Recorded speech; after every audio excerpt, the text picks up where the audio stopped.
I'm Kim, and welcome to Esotouric's podcast, You Can't Eat the Sunshine, for the week of February 2nd, 2015.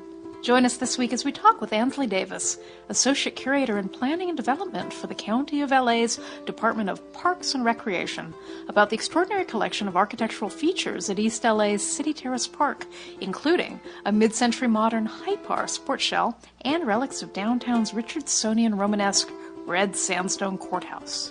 We'll also visit with writer Stinson Carter to learn about Vie Boheme at Hollywood's venerable Villa Carlotta apartments, whose residents are presently threatened with eviction as new owners seek to rezone the structure as a high-end hotel. So stay tuned. You can't eat the sunshine, but you can make a beeline for the best of the coastline. La la la la. Skid Row, Solano Canyon, the Doria, and Pico Union, the long-lost neighborhood called Hermina, between South Pass and Highland Park, Grand Central Park. It is divine. You can't eat the sunshine, but it's a gold mine of fabulous oddities like Bruchere's Dairy, Angela's Abbey, Bob's Big Boy, in Downey Forest Lawn Cemetery. You can't eat the sunshine, but make a beeline for la la la. You can't eat the sunshine. Welcome, everyone. Thank you for listening to our podcast, You Can't Eat the Sunshine, for the week of February 2nd, 2015. This week, we have two guests. Ansley Davies, she is an associate curator at the Los Angeles County Department of Parks and Recs. She is going to talk to us about City Terrace Park. We're going to hear about some wonderful treasures, including sandstone ashlar blocks taken from the 19th century Los Angeles County Courthouse, which was up on Old Pound Cake Hill at Broadway and Temple. It went up in 1891 Eisenbacher, came down in 1933 at the hand of the county as a result of the 1933 Long Beach earthquake. We are also going to talk with Stinson Carter. Stinson is a writer and a current resident of the Villa Carlotta. He recently wrote an article for Vanity Fair about the turmoil at the Villa Carlotta, and we're going to talk to him not about the turmoil. We're going to talk to him about the positive, about the good stuff, about La Vie Boheme, being 30, 35, working at the Chateau Marmont, the good life. Okay, so that's it. That's what we got today. Kim, you're the Pishka Maven. Could you please bring us up to speed? You betcha. Hey, the Pishka, that's the digital tip jar. It's associated with this podcast, and if you like the show and you'd like to support our work and our travels around Southern California finding interesting people to talk to for you to listen to, you are most kindly encouraged to throw a little something into the digital tip jar, which uses PayPal, on our website. It's never obligatory, but it's always appreciated, and we thank you for your support. Thank you, Kim. Okay, good. So let's get to closely watched trains. First closely watched train this week. Department of Cultural Affairs has finished an exhaustive remodel of the Hollyhock House, which was given to the city by its matron, Aileen Barnsdale. It's a Frank Lloyd Wright house, and there's a 24-hour party to celebrate this. Yeah, that's right. And it's been closed for a couple of years, and I understand that during the course of this restoration renovation, they've sort of peeled back time, gotten rid of some of the Lloyd Wright, son of Frank Lloyd Wright, renovations that came in during the 70s, and I'm most excited to see what they've done with the folding panels that were replaced with sliding glass doors in the 70s, because, of course, it's not a normal house. It's basically a theatrical space for really groovy 1920s Angelinos to caper in, and perhaps they will again at this 24-hour party. I think if you can make it up there, up to Olive Hill during the 24-hour party, I'm going to say probably 4 a.m. It's going to be a really good time. I hate Frank Lloyd Wright, just so everyone knows. We also have our next closely watched train, our friend Mike the poet wrote a nice article for KCET. He has a column, and he writes about preserving and honoring literary Los Angeles. He calls out our good friend S.A. Griffin. S.A. is a poet. He put a plaque up at Baroque Books on Las Palmas. Baroque Books, famously run by Red Studolsky.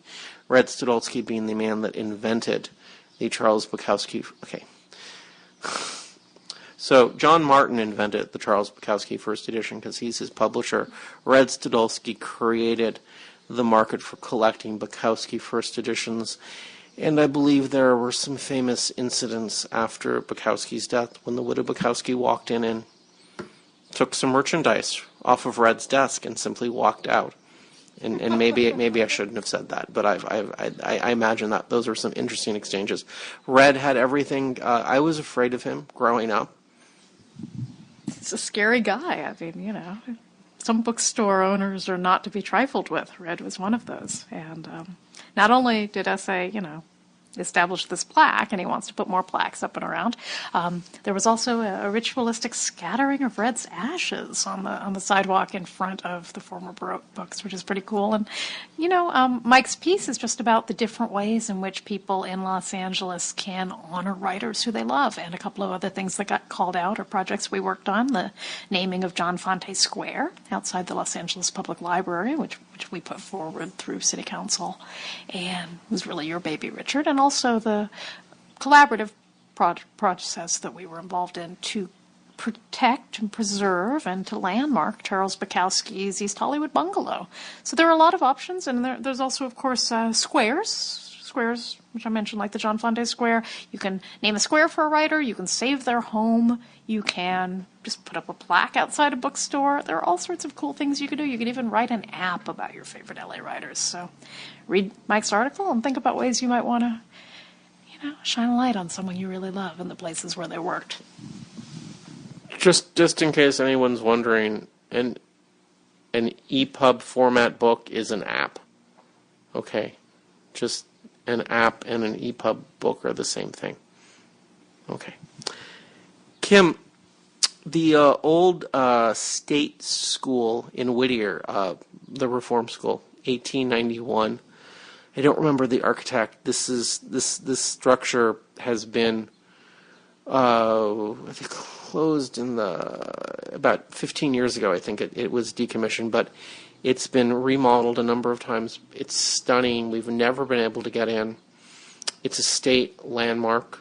Brookfield Properties has purchased it, and development of the space still is waiting on a decision from the state, which is kind of interesting. Yeah, Brookfield, went into this understanding it's a very large, very impressive piece of land with a lot of historical properties, all of which have been dutifully recognized by the state in its landmarking process, with the understanding that they could use, the non-developed space to turn it into a commercial venture.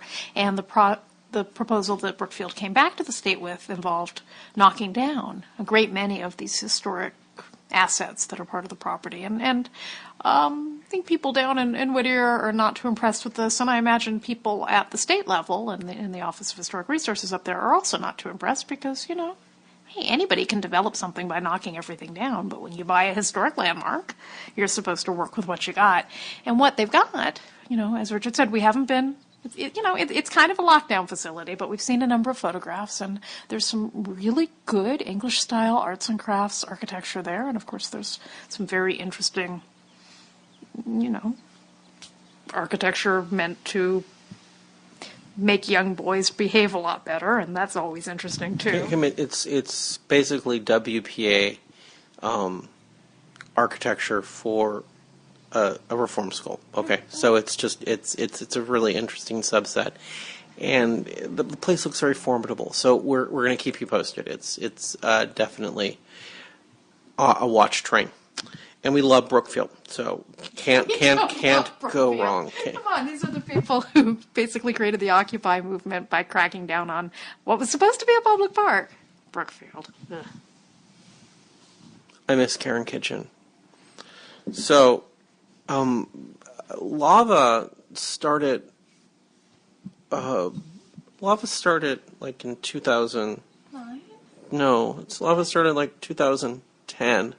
And an early lava event was this archaeological dig event. It was a show and tell. So the Union Pacific is going through San Gabriel Valley and doing a submerged train track, basically along Mission. The train track comes east, runs along Mission, east-west, roughly, and through San Gabriel and Rosemead. They're doing a lot of work to put it underground and across from the Mission at Mission and New. Back in 2011, early 2011, they uncovered a lot of important historic artifacts like the water mill and a lot of other remains, and we had a lava event. We got the coordinator of the project to give us to coordinate with the archaeological team, and they actually gave us an hour presentation. It was a lot of fun. And at the same site, they've uncovered more water races, earlier irrigation projects which were not thought to have existed yet. So emails out to Sylvia at the project, seeing if we can come back for another visit, and we'll keep you posted. So Kim, my favorite video store in Los Angeles is closing. Vidiots is closing. I was my membership. I had membership number 4. Jim Hosney had number 3. I drove him. So I guess it must have been 1985 because I could drive, so I must have been a senior. And Crossroads School got a class at 3:15. So Jim Hosney and I obviously got in my car and drove over to Vidiots and got memberships like within the first day they opened, obviously because it was number four. And they're closing, and I'm not surprised because the world of home entertainment has completely transformed itself. I'm sorry to see them go. I'm sorry to say that a digitization of their records in the late, I guess, sometime in the 90s, they digitized their records, and when they went in 1999, my customer number was no longer 4. It had been assigned a random number by the program that built the database that housed everything. But no wonder they're going out of business. That's not why they're going out of business. Do you want to talk about the 501c3 California Public Benefit Corporation that they've formed? Oh, just briefly, this is what happens whenever a really incredible video collection has to stop, functioning as a retail space. It happened with Kim's Video in New York, and the story of what happened with Kim's Video, we won't link to it, it's not an LA story, but it's very bizarre. It involved shipping, 500,000 videos to Sicily or something, crazy stuff. It's very difficult to do. Obviously, a lending library operating as a nonprofit and making this material, some of which is quite rare, available to the community would be really, really neat. But at the same time, and it would be really, really neat. And you would think just falling out of bed that contacting the Academy of Motion Picture Arts and Sciences would be like the easiest way to solve this problem. And I imagine, because the 2 gals that run Vidiots are crackerjacks, because they're not going down this path, because they're not working with UCLA.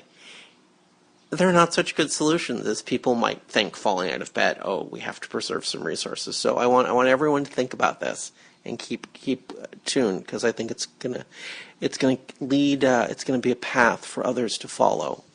Hey, it's not that hard. I've seen how it gets done in the zine world. You rent a storefront, and you pay people minimum wage to hang out and check stuff out. It's really funky. Things disappear.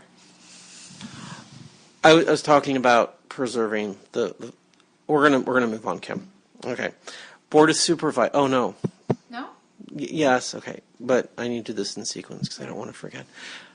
There's a new president of Angels Flight Railroad. His name is Hal Bastian. He's known to all of you who know and love downtown as the quote-unquote mayor of downtown. He is the former vice president of economic development for the Central City. He's the former vice president of economic development for the DC bid, the Downtown Center bid, which is part of the Central City Association. Hal has decades of service to downtown. He's a very together guy. He's very connected. I have absolutely no idea why John Welborn is no longer president. Some emails out on the subject, but I'm happy that someone as competent as Hal has stepped up to the plate. Angel's Flight, if you don't know, has been closed for 3 years? No, it can't be 3 years. 2 years? I think we're going on 3. It's been a couple of years. It's been closed. Well, I mean, it basically, there was a derailment. No one was hurt. They were asked to do some stuff by the California Public Utilities Commission and the NTSB. They did some stuff. So they made some changes to the braking and the electronics. We've had a tour. It's very impressive. A lot of money, a lot of time, a lot of thought went into it. But what they are not agreeing to do is something that the Public Utilities Commission asked them to do, which is to create some sort of elevated walkway alongside Angel's Flight for to allow people to disembark should the trains ever stop on the track again, which is, historically inaccurate, very expensive, and perhaps overkill. A lot of people think it's overkill. So in addition to John Welborn, who did a wonderful yeoman's job for many, many years keeping that thing going. Decades. Really lived and breathed Angel's Flight. Present tense. Okay, well, shout out to John Welborn. Anyway, in addition to John Welborn no longer being at the head of this foundation, the Public Utilities Commission has seen quite a shakeup. And that's because of a little explosion in San Bruno. Basically, the mouth of hell opened up because of deferred maintenance. So, maybe this is the year when there get some new people up in Sacramento who may be open to, just recognizing that 100-plus-year-old funicular perhaps doesn't need a elevated walkway to function safely. We shall see, and we'll keep you posted. Genuflect when you say John Welborn's name. Okay, that's the takeaway from this? Genuflect when you say his name. Kim, the Los Angeles County Board of Supervisors passed an historic Don't be concerned, listeners at home. That was just one of our cats being very clumsy. Stepping on your ammo box. Los Angeles County Board of Supervisors has passed Part 2 of an historic preservation ordinance. Kim, Part 1 was passed about 2 years ago. It dealt with Mills Act benefits, and this is the second half, and this is about the historic cultural, or lack of a better word, the historic cultural monument status given to structures you can nominate. Do you want to give us some details, Kim? I know you're thinking about writing one or two. Well, I'm still waiting to understand exactly how this is going to function. Obviously, we know how it works within the city of Los Angeles. Hopefully, the structure will be relatively similar, and we'll keep you posted on that. But the one thing I did want to clarify, because there was a blog post from Supervisor Mark Ridley Thomas that came out that talked about property owners nominating their own buildings and getting Mills Act tax credits, which, of course, is a huge part of any historic landmarking ordinance, because that's a great incentive for people who own a property and are, it's obviously a nice thing when the owner of the property comes to the entity in charge of landmarking and says, I have a landmark, let's make this official, and can I have a tax break? But I had to clarify with the LA Conservancy through social media that you do not have to own a property to nominate, and that's a good thing. I don't know if the owner will need to approve a nomination. That could be a bad thing. It's often hard to get someone who is sitting on a property and hoping to maybe flip it or develop it to agree to something like that. So we'll have to wait and see exactly how this works in the real world. But yeah, I do have a couple of unincorporated Los Angeles landmarks that I adore and think ought to hang around for another 100 years or so. So stay tuned to that too. Okay, good. And Kim, I'm happy to say you somehow found an article about Les Noces du Figaro and its sudden, unannounced, unexpected closure, which of course had a deep and profound impact on the Los Angeles Visionaries Association, its monthly Sunday salons, and the Flaneur in the City walking tour, all of which I dare say, because we came to a crashing halt in August, contributed greatly to my sanity and peace of mind as of January 2015. You are extraordinarily relaxed, Richard. But it's February, so it's okay to, get a little tense again. The LA Business Journal actually does some pretty interesting reportage, but they're one of those old school publications that does not believe in sharing their material digitally. And so if you don't get someone picking up on an LA Business Journal article and writing about it digitally, we tend to miss them sometimes. And in this case, this goes back to October, not too long after the closure. A piece was written about this pending legal action where the tenants of the old Shaper's Cafeteria, the Magiev family, are suing on the grounds that there were unremediated hazards, particularly in the basement of the property. Mold, asbestos, and lead paint are all mentioned. Of these three, I think mold is conceivably the only one that might require you to shut a restaurant down if it's the toxic stuff. Really troubling. I hope for the best for everybody involved. I hope they can get this structure shipshape again and either, return it to its French restaurant manifestation or find another good tenant. It's very sad, though. I mean, a lot of heart, a lot of love, a lot of money went into transforming that space, and it's a very sad and sudden conclusion to all of that energy. I think Broadway will sigh a collective sigh of relief when Marie Callender's just moves in.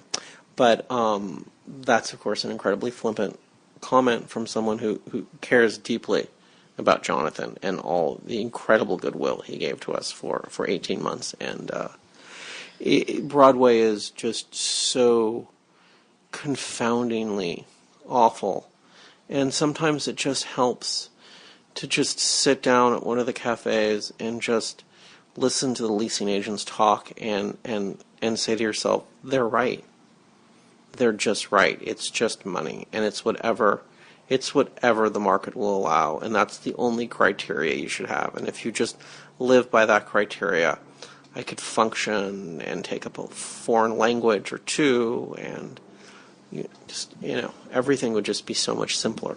And apropos of Broadway, everybody talks about how the Ace Hotel has been such a game changer, life changing manifestation of hipster money energy down at the south end of Broadway, and now there's this massive lawsuit roiling the Ace, which really isn't a large corporation, and there were two primary partners. One of them died basically the week the LA branch opened up from a bender in London, and now his family is suing the other owner, and who knows what will happen, and who knows if the Ace will last through this vicious battle.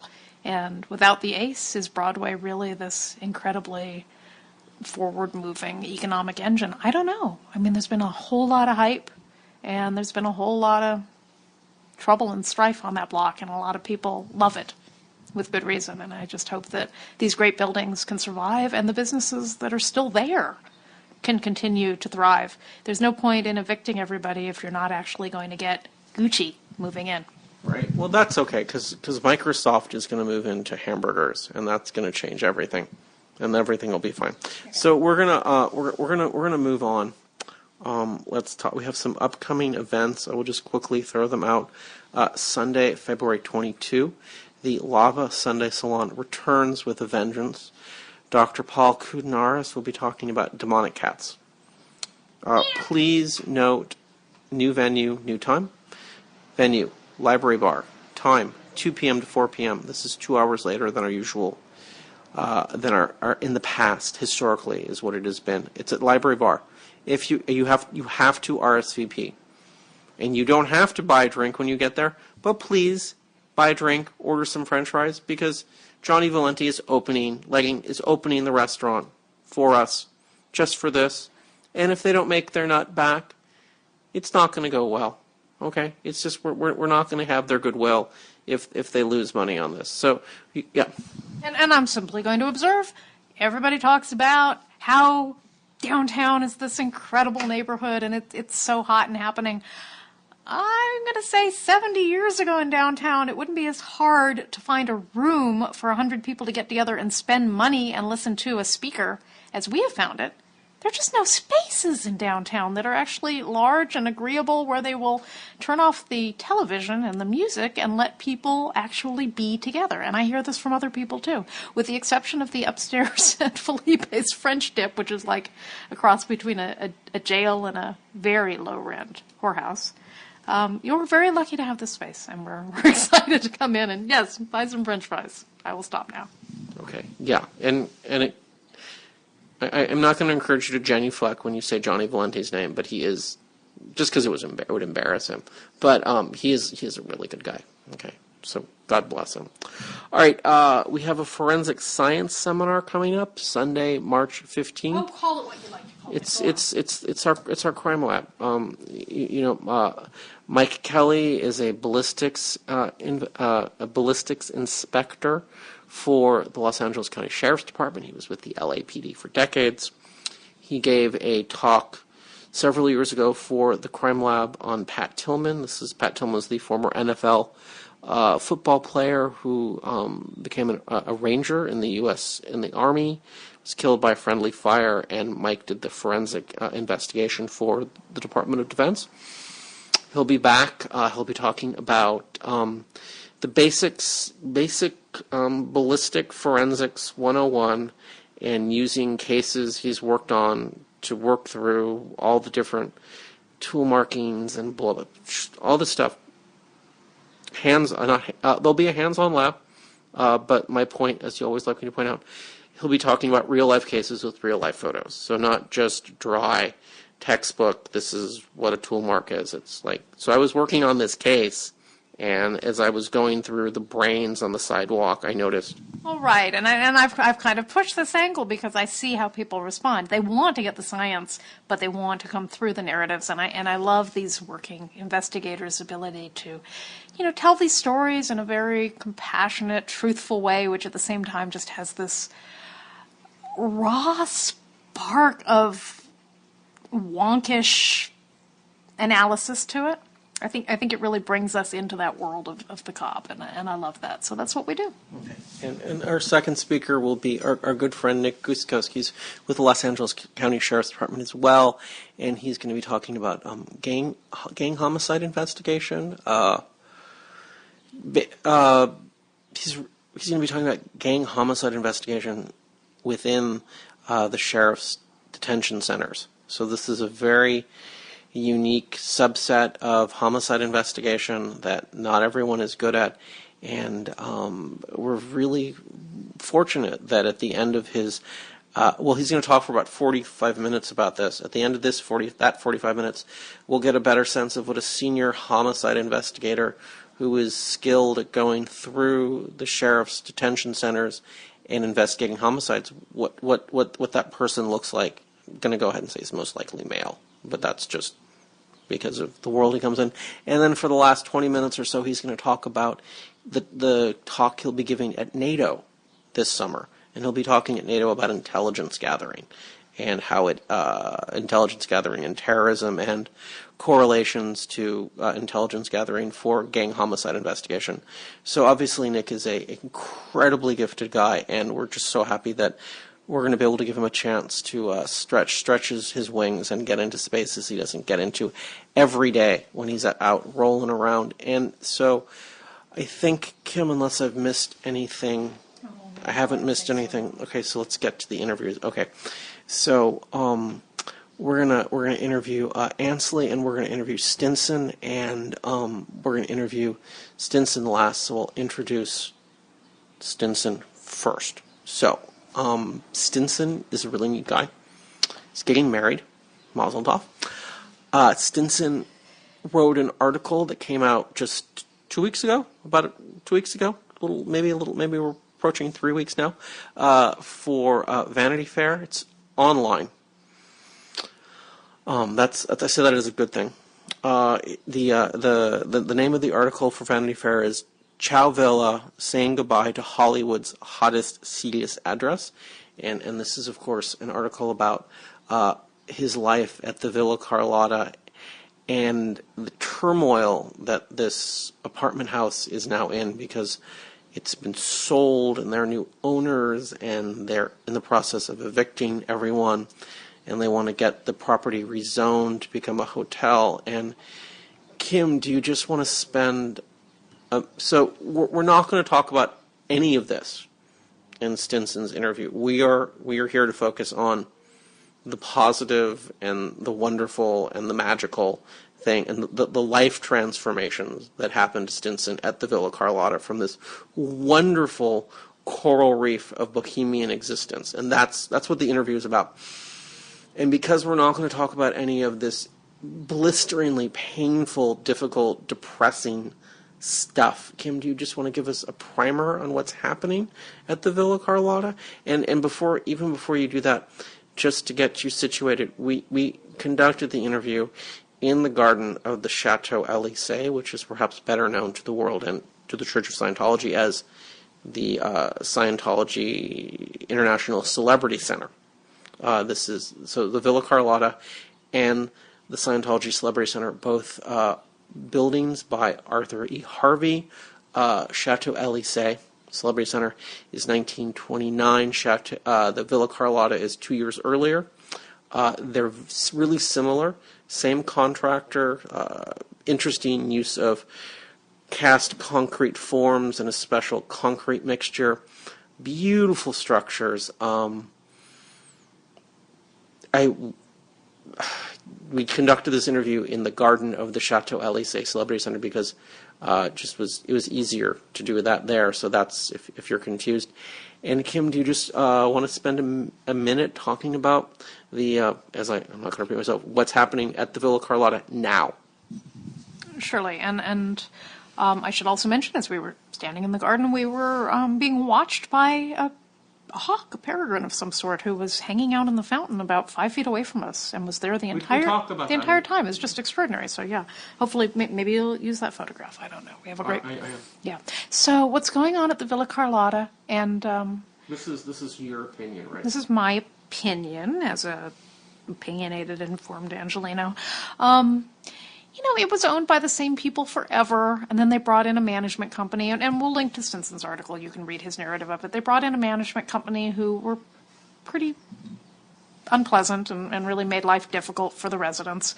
And we first heard about what was going on at the Villa Carlotta from a friend of a friend who was living there at the time, and who at first said, "Oh, God, you have to help us save this place. It's really bad." And then she just decided, I'm getting out of here, because she worked with Hollywood Heritage for a while. Sure, I mean, you reach out to people, but if it's your home, this is stressful. I know people who live in basically hostile living environments because they have giant lofts in New York City, and they're paying $40 a month, and that's maybe worth it. But if you're paying a reasonable rent, it's not nothing. To live and feel as if you're under fire at all times, that's not for everybody. So that happened. A lot of people did choose to leave because it was just unhealthy. Yeah. And I don't fault anyone for choosing to do so. Everyone has to make the right decision.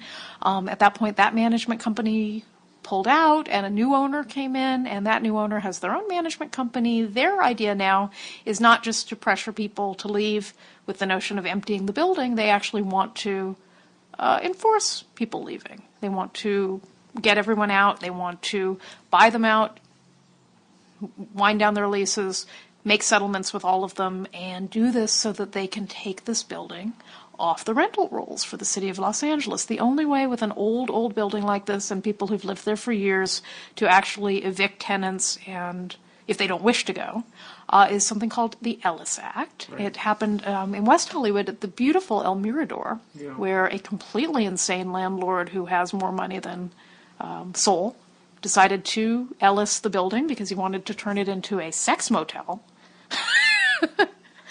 an urban inn, and he threw everyone out, and he's done nothing with it. I mean, he Ellised that building, and I guess he's waiting out the term period until he can do something else with it, just because he hated his tenants so much. What's happening here, though, is they want to get everyone out, and they want to seek rezoning from the city of Los Angeles to turn it into a high-end hotel, very much in the vein of the new Hollywood, and it's unclear if they're going to get this opportunity to rezone. Obviously this is something that there's a new councilman coming into the district. It'll have to go through their councilman. It'll have to go through Plum, planning and land use management. I don't want to dwell on the incredibly bitter struggle that is happening at the Villa Carlotta, which has two sides, as it always does. What I find interesting is that the current owners decided now that they would move forward when there's a power shift, there is a power shift in the council district they're in, and a potential power shift in planning and land use management. So just as the slumlord's grandson, just sitting back and thinking about political climates, I find it really interesting that they would, and these are weather systems, these power changes that are known decades in advance. So, well, you bring this up, but they may not have realized that CD4 would be so up for grabs. I've never seen anything like it. I mean, usually when a long-term council member like Tom LaBonge, who's being termed out, leaves, they really have a hand-picked successor, and that person is the one who gets all the support, and everybody else who's in politics is kind of told to back off. And maybe you have, some local do-gooder who runs against them and they get 300 votes, but that's not happening. There's no way the new owner can actually buy and pay for everyone running for CD4 on the hopes that one of these people will actually win. I guess they could buy and pay for a couple of the front runners. My point is, Kim, is that there are several unquantifiable variables, and I just find it interesting that why not have waited a couple of years and just done this when in a period of stability. That's all. But these are just questions. They're my questions, and I'm just the slumlord's grandson. Sure. And what may end up happening at the end of the day is no rezoning. It's an apartment house. They've cut all the trees down. They've thrown everyone out. I guess a coral reef can come back, but what a shame. What a shame. So that's our second interview, and our first interview is with Ansley Davies. She is I'm going to get this right. I'm going to read from my notes so this get her full and proper title, so her supervisors are happy, as they should be, because she's an utter genius. She's Associate Curator in Planning and Development for the County of Los Angeles' Department of Parks and Recreation. And that's what that means is she met us at City Terrace Park, which is on Hazard, just a little north of Whittier, and we talked about the assets there and had a very general conversation about her position, which is only about 6 years old, and so this heightened sense of preservation within the county park system, which is quite old and has a number of assets, not only architectural in terms of buildings, but assets as in curated objects, Korean bronze bells, prehistoric fossils, 7 feet in diameter. So she's doing an inventory of everything, and there's, as you'll see in this interview, there's a real renewed sense of importance. And so what I want to get to, so people get excited, because I know everyone loves mid-century modern. Okay, so City Terrace Park is probably the best intact example of a mid-century modern campus you'll ever see. The administration building is a thin shell membrane. These connecting canopies are beautiful thin shell. Excuse me, you have a rock band? You need to take your rock band picture under the canopies because they have these wonderful poles that you can lean out from, like the monkeys. I'm telling you, and it's a disappearing vista. It's so long. You're going to get the greatest shot. Bring someone with a really, really good lens. The sports hall. So the structures I'm talking about, these mid-century structures, are obviously from the mid-century. These structures were completed in 1960. Sports hall is this beautiful hyperbolic paraboloid that at the same time is a wall and a roof. It's this indoor-outdoor space, perfect for Southern California, as we say in the interview, a revolution in thought, and I deeply admire the Parks and Rec Department for bringing this out. And so everyone in ModCom, you should really think about having a party here, because this is a really great space, and Ansley would be happy to talk to you about it. So I don't want to give too much of the interview. What? Oh, come on! I mean, the other thing that's there is kind of important. You mentioned earlier all of these. No, we're gonna get to that in the interview. Oh, yeah, we're just gonna get to that in the interview. I'm not here to summarize the interview. I'm just here to get the current buzzword mid-century modern out there. So if you're like, oh, mid-century modern. Now you did it. Good job. Okay, so with that, let's take it away.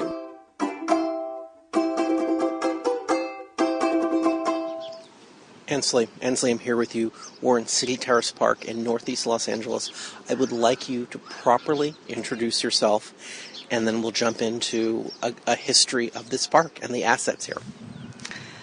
Hi, thanks for having me. My name is Ansley Davies. I'm the Associate Curator with the County of Los Angeles Department of Parks and Recreation. Perfect. Okay, we're here. We're at City Terrace Park. This is at Hazard, just... Whittier is just to the south of us. We're basically we're just south of the 10. We're in Hazard. We're just north of Whittier Boulevard. This park came into being in the early 1930s. So do you want to just give us a quick overview of the park, and then we're going to get to some of the assets that you curate here? So the park started in the early 30s. I think around 1931 is when they started digging up the hillside.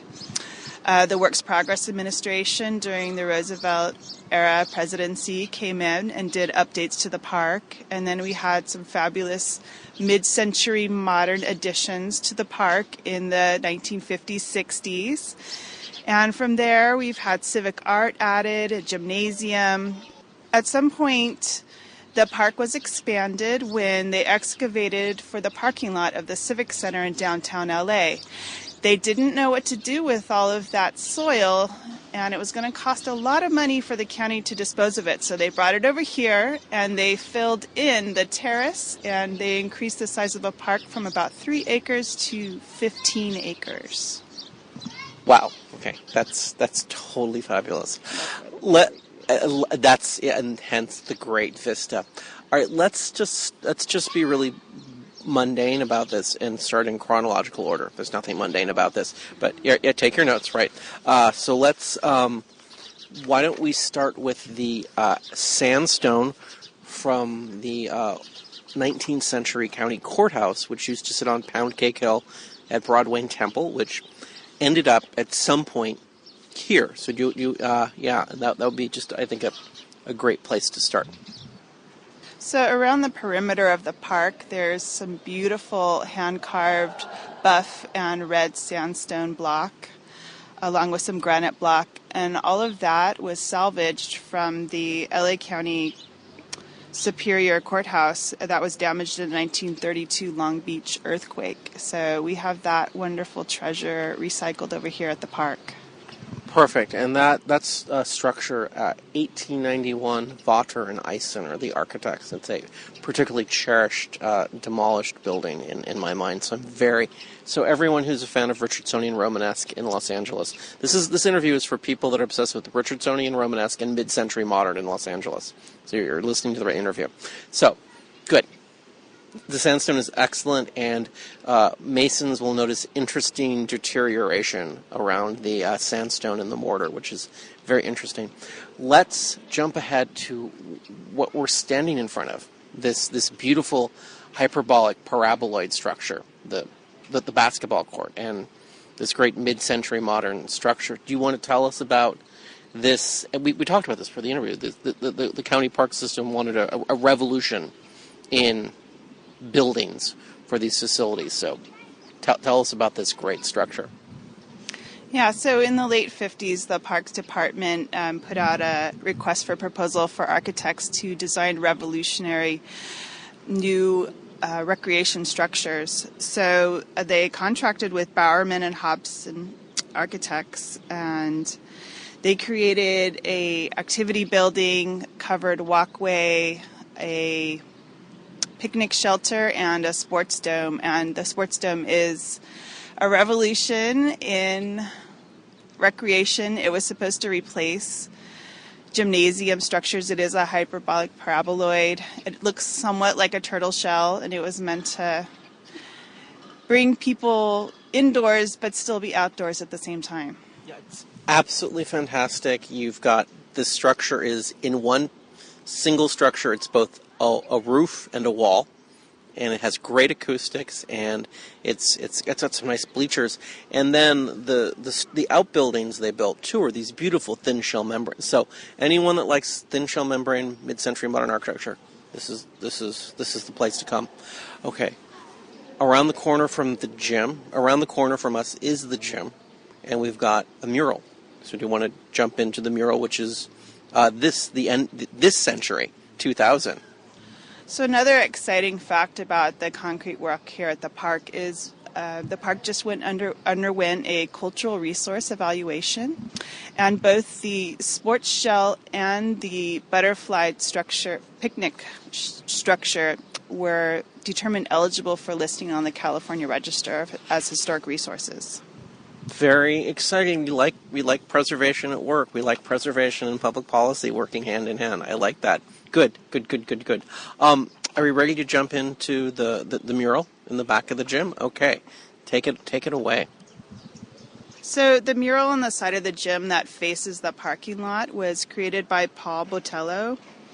He worked with a lot of at-risk youth to produce this monumental mural for the outside of the gym, and it's almost 30 feet high and about 30 feet wide. Completed in 2000, and it's really beautiful and remarkable that it's not covered in tags, and that's really a testament to the artist's connection with the community and working with community members.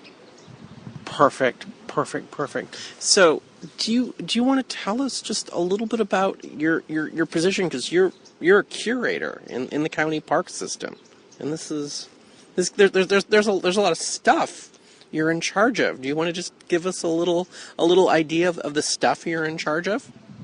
Sure. Well, my position with the department is still relatively new. It was created 6 years ago, and that the director of Parks and Recreation, Russ Guinea, came to us from state parks, and he is a big advocate for historic preservation, and so he pushed for the creation of 2 new positions, myself, associate curator position for county parks, and then another associate curator position that's dedicated to the Arboretum. So there is just about a little of everything in county parks. We have historic resources from the Works Progress Administration era all the way up to mid-century modern. We have prehistoric artifacts. We have civic art. We have supervisors' memorabilia, such as Kenny Hahn State Park. We have his entire memorabilia collection, and that ranges from him, an autograph portrait of Jesse Owens, all the way to the Dalai Lama, Lucille Ball. It's just unbelievable the amount of memorabilia we have. How can you make an appointment to look at this? I assume it's or is it on display in one of the outbuildings at the park? Yeah, you can go see this. You can go visit the park during operating hours, and if you go to the community building, it is all on display. At the moment, we are undergoing exhibit design to refurbish the exhibits there, and we're really looking forward to giving it a fresh facelift. Perfect. So this is a new department with a vision. So what do you want to see? You know, I don't want you to put your neck out and get in trouble with your supervisors, but what is, this is great that this position has been created. What is the goal in terms of it? You mentioned eligibility for National Register. I mean, this is all stuff Kim and I like to hear. What is the goal for preserving the treasures of these parks, the structures within these parks, and their historic value? Well, right now the department is asking the Board of Supervisors for a big chunk of money so that all the parks that have reached the 50-year mark will undergo cultural resource evaluation, so that capital improvements on any parks don't have to be held up by, wait a minute, you need a cultural resource evaluation. So, we're hoping that heritage tourism will start to have a bigger presence in our parks. And we just talked about my birthday bus tour. We just talked about I think a birthday bus tour is cultural tourism. Yep, absolutely. Absolutely. It could be very fun. Do you think Mark Ridley Thomas would ride along? I don't know. I think you'd have to ask him.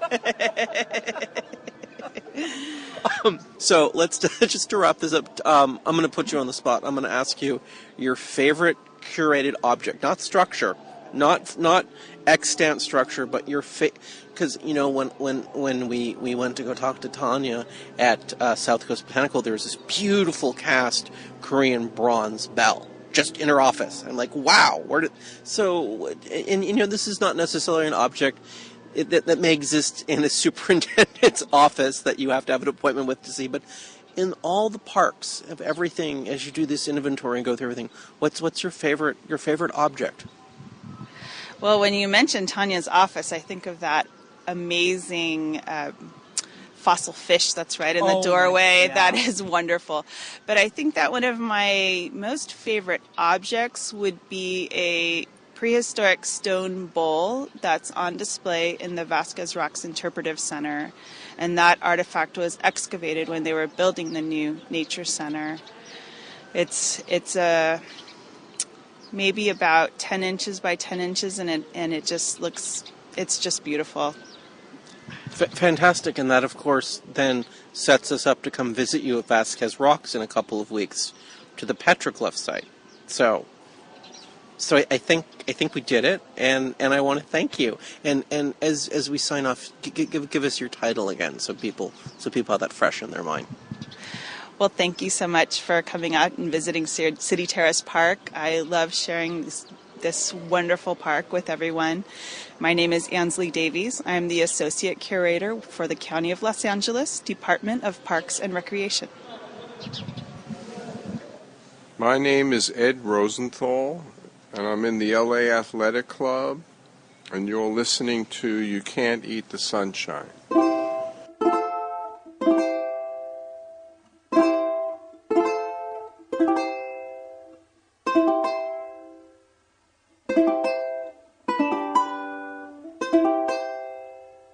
Stinson, I'm here with you. We're at the Chateau Elysée at Franklin and Bronson in Hollywood, and I would like you to properly introduce yourself. And as I turn the mic to you, I will note that there's a beautiful raptor behind you. Yeah. And this is, I know this is totally out of character. It's like, we're in a Wes Anderson, are we in a Wes Anderson film right now? Absolutely, yes. The raptor and his master Pedro have known each other since they escaped from the war, and they've settled at the Chateau Elysée. But they're not sure about the politics of the place. Perfect. Okay. So, Stinson, properly introduce yourself and get us started for what we're going to talk about today. All right. Well, we're going to talk about the Villa Carlotta, which we're looking at right now across the street on Franklin, and I have lived there for 14 years. I'm a journalist and a screenwriter, and this was my first and thus far only apartment in L.A. I moved in when I got here from the East Coast after college, and I have, it has been an odd, and it's a character in and of itself, and it's sort of been a member of my family for all those years. And when I first came here, a buddy of mine took me to have lunch at Bird's across the street, and I saw it. And I think, I'm sure I thought this was unique, but basically everyone that comes to this building sees it, and they have this romantic idea that their kind of shabby chic version of creative passion in LA, this is what it looks like. It's not West Hollywood, maybe it's not as gritty as Echo Park. This is perfect. This is what it is. It's kind of European and down at heels and a little scrappy, but still very elegant, and exposed beams and hardwood floors, and it's basically where you need to live until you have your house in the hills, and it's a perfect consolation prize, and has been for many people probably since the 20s, basically. Perfect. Okay, so let's jump in. We agreed to a couple points we'd sort of use to scale this wall, which is your story here, the community. So we talked about bring us up to speed on what this is, a coral reef for life in Hollywood. The thing is that you have people who've been here for 40 or 50 years, and they're sort of the elders of the building. And one of them, Sam Fuller, who's a waiter at the Sheraton Universal, who basically did the entire lobby and courtyard all by himself at his own expense.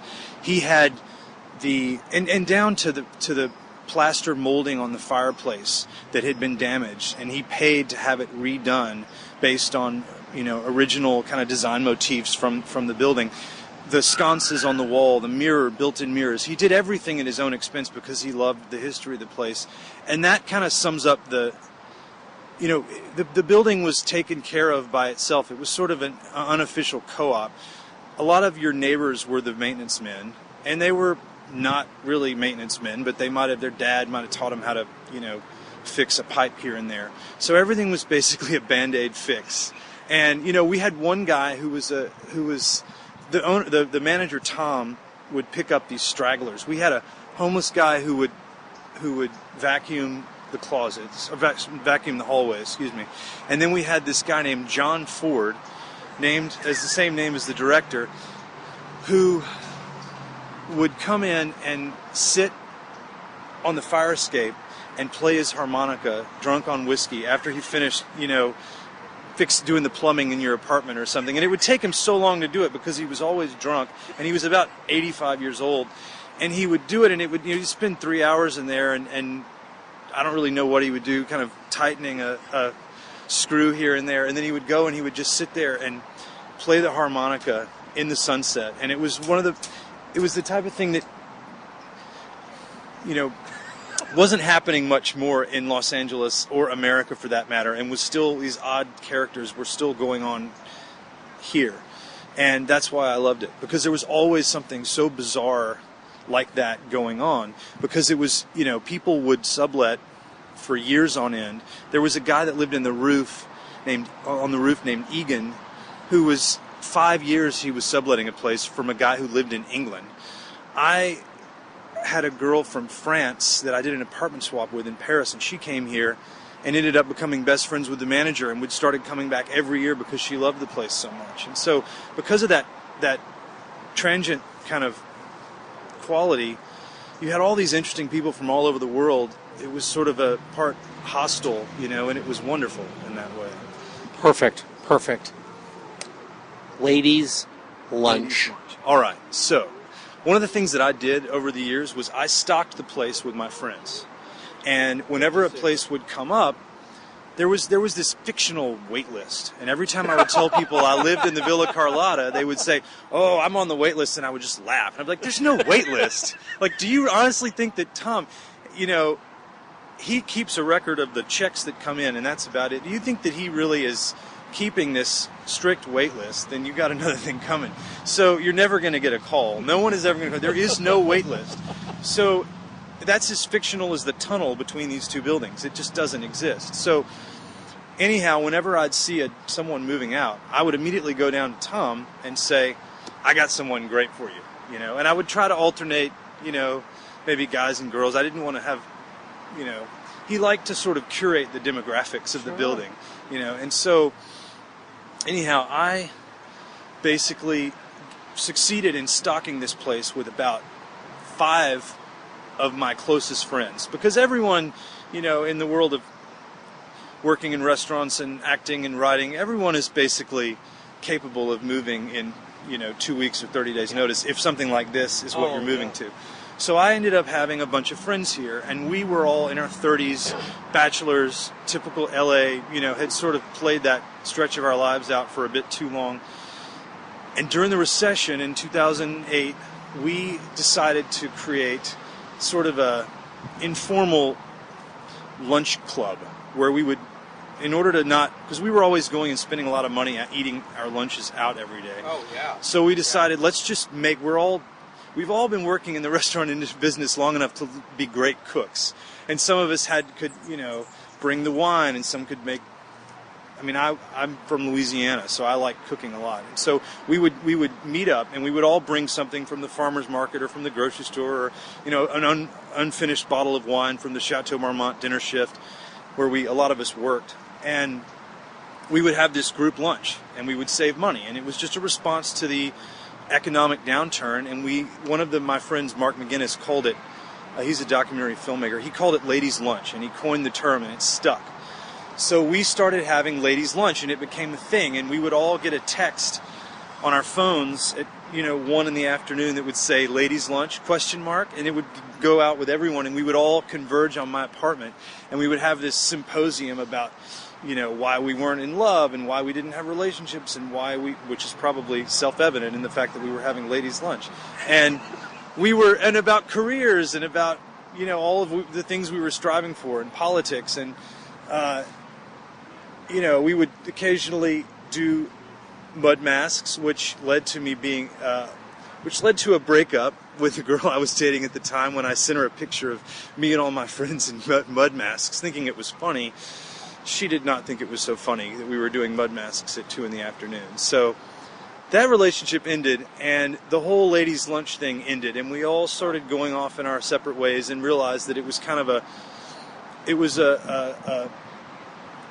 stand by me moment of kind of our last gasp of our 20s before we moved off. And since then, we've all gone off and our careers have picked up, and we've gone into different relationships, and it was a moment in time, but the Carlotta was the only place that could have hosted something like that. Perfect. Now we have a last milestone we want to get to. You're getting married. Yes. Mazel tov. Yes. And I think that kind of the timing of this chapter ending is worked out perfectly for me, because this has always been my struggling writer bachelor pad place, and for so many years, and now I'm getting married in May, and it's really, the timing works out well for me, because I'm ready to kind of move on and start this new life with someone else, and I don't have any interest in bringing her into ladies' lunch. I think I've learned my lesson on that once, but she loves the Carlotta, and she was just here a week ago, but it's good timing. I get to start my life with her and say goodbye to my other girlfriend, the Villa Carlotta. Stinson, thank you for talking to us. My pleasure. My pleasure. This is Joe Holiday at East Jesus, and you're listening to You Can't Eat the Sunshine.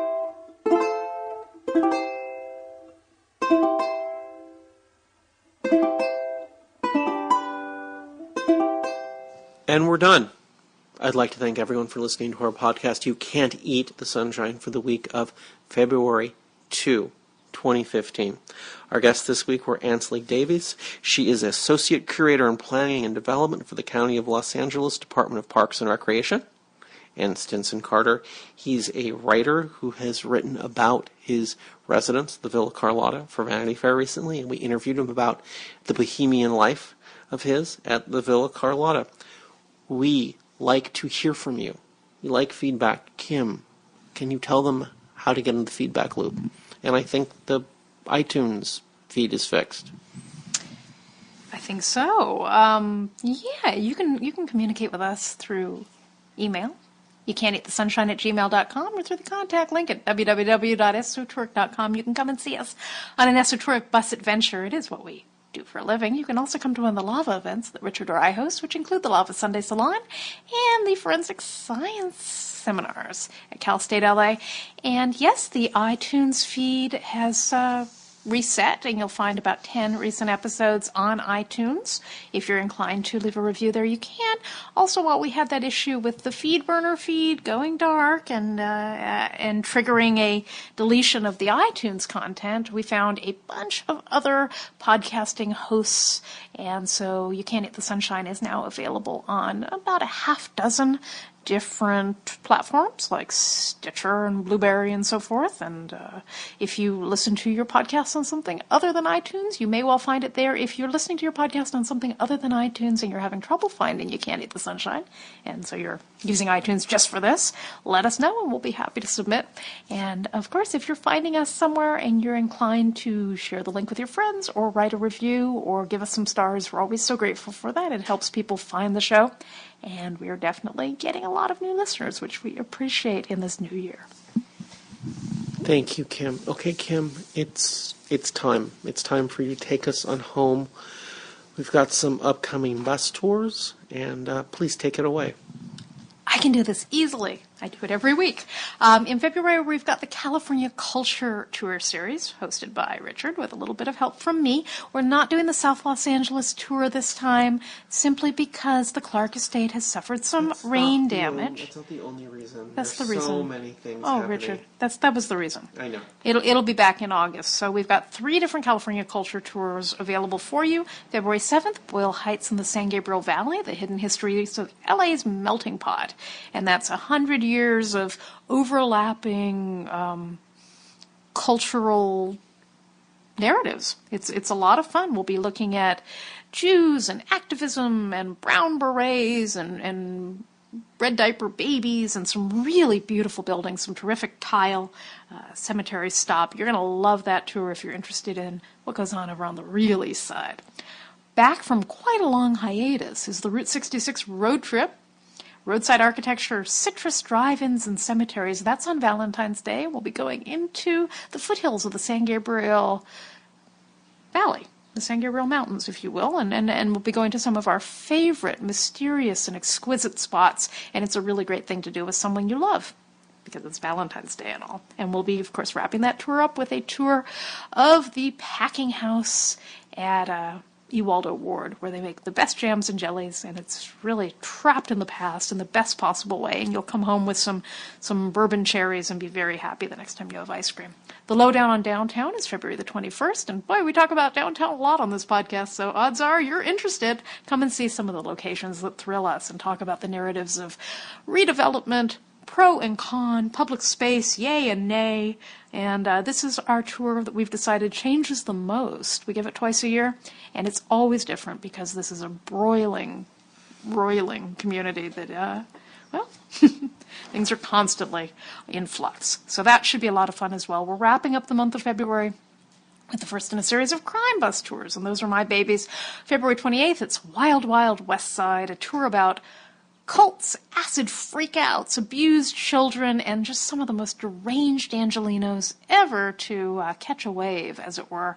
And is one of the best places to get vegan pastry on the west side also a crime scene? Yes, it is, but you'll have to get on the bus. Got to do a little rerouting there. You'll have to get on the bus to find out, and it'll be something to make your next pastry even more delicious, no doubt. Weird West Adams is Saturday, March 7th, and that is a neighborhood crime bus tour with a little side order of social justice as we talk about housing covenants and the restrictions on people of different races living in communities and how that was broken right here in West Adams, one of the many interesting neighborhoods in Los Angeles that we have crime bus tours of, as, for instance, March 21st, Pasadena Confidential with Crimebo the Clown. Special guest, a tour about rocket science, black magic, presidential assassins, and suicides. Hundreds of suicides. At the end of March, we're debuting a brand new crime and architecture tour. It's called Hollywood. And good gravy, we've got some great locations and some truly deranged cases to share. And we always appreciate people who get on the first edition of a tour. You'll see us kind of working it out as we go. I mean, obviously, we do a ton of work beforehand, but you'll definitely see some things no one else will ever see on that tour. So join us for Hollywood on March 28th. What will they see? Well, I mean, there's just things that we're going to work out on the fly. It's just kind of I'm actually going to, sound frustrated for 30 seconds in the middle of the tour? You might scream at me, Richard. I don't know. I've never screamed at you. But I did ask you in the middle of your Echo Park narrative of Elliott Smith if you could wrap it up, and you did get upset, and I apologize. But it's that doesn't sound like fun at all. Would you please stop turning people off? Richard's not going to tell me to wrap up a narrative. We may end up with a location that doesn't make it in terms of timing, and I was thinking things that might fall off the map. We have locations that we visited with early instances of tours and have never gone back to again.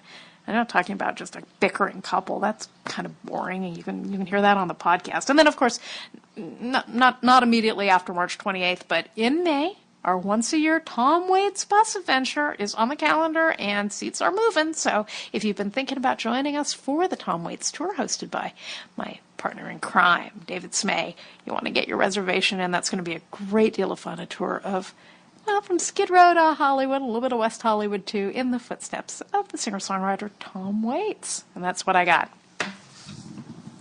Kim, I want to thank you. I want to thank everyone at home for continuing to listen. And I want to remind you, you can't eat the sunshine. You can't eat the sunshine, but you can make a beeline for the best of the coastline. La la la la. Skid Row, Solano Canyon, the Doria, and Pico Union, the long-lost neighborhood called Hermina, between South Pass and Highland Park, Grand Central Mark. It is divine. You can't eat the sunshine, but it's a gold mine.